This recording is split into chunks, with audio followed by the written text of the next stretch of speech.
the scenes at ABC News for a while, and they're calling him one of the experts when it comes to reading the polls. Adam Kelsey, ABC News political correspondent in Washington, D.C. Welcome to Big 550 KTRS here in St. Louis. Hey, good morning. Thanks for having me. All right, so let's talk. What are you seeing? Has Brett Kavanaugh invigorated Republicans, Democrats, and what has the Brett Kavanaugh controversy done to the polls going forward?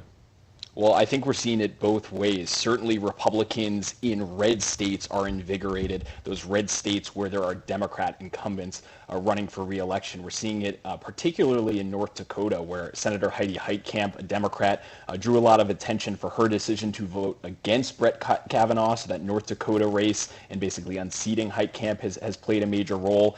Joe Manchin, on the flip side, Democrat in West Virginia, he voted for Brett Kavanaugh, which Republicans appreciated, but they're still saying that they're going to try to unseat him anyway. And then on the Democratic side, I think there's just a lot of the same frustration with what's going on in Washington, frustration with President Trump, frustration with Senate Republicans in this judiciary confirmation process that we've been seeing all along. So Democrats, now that they're seeing Brett Kavanaugh on the bench, certainly going to turn out in droves in November. You know, what's interesting is a lot of people are noticing that Democrats might do well in the House and take over the House, and yet Republicans might do better in the Senate. Yeah, it's definitely, I think, a quirk in the electoral map this year in 2018. Obviously, all 435 House seats are up, so Republicans across the country basically need to defend the Trump administration and need to tout how well the economy has been doing, and Democrats everywhere basically can push back against that. But because the Senate is only up every 6 years, we're seeing, like I said, based on your last question, these rare Democratic senators in these red states all coming up at the same time. Those are some pristine opportunities for Republicans to flip those seats, and then, as you mentioned, we could end up with Republican gains in the Senate and Democratic gains in the House for just that reason. Yeah, well, as usual, everything's upside down this go around. What are your tea leaves saying about Missouri with Claire McCaskill and Josh Hawley?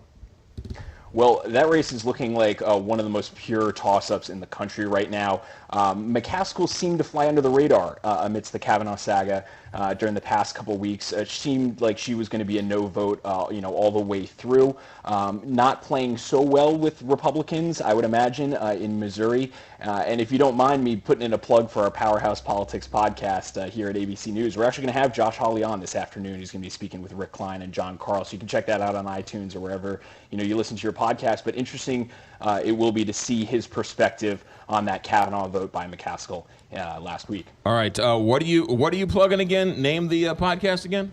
Yeah, it's called Powerhouse Politics. You can check it out on iTunes or anywhere else that you listen to podcasts, and we're going to have Josh Hawley on this afternoon. What about the one state where there's a Clinton state, Nevada, where she won, and yet there's a Republican there? What do those polls look like?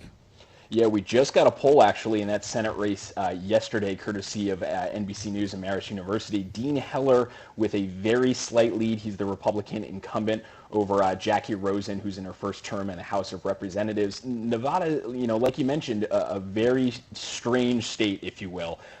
Tends to go back and forth between Democrats and Republicans. It was very close in 2016. They've got a popular outgoing Republican governor, Brian Sandoval, and Dean Heller was kind of a flip-flopper when it came to that health care repeal vote last year. So he's kind of tried to toe this line of being supportive of the president while also trying to win over some Democrats in that state. So, like with Missouri, that's going to be one of the closest ones to watch in November. Adam Kelsey, ABC News political correspondent in Washington. Adam, thanks for checking in. Thanks for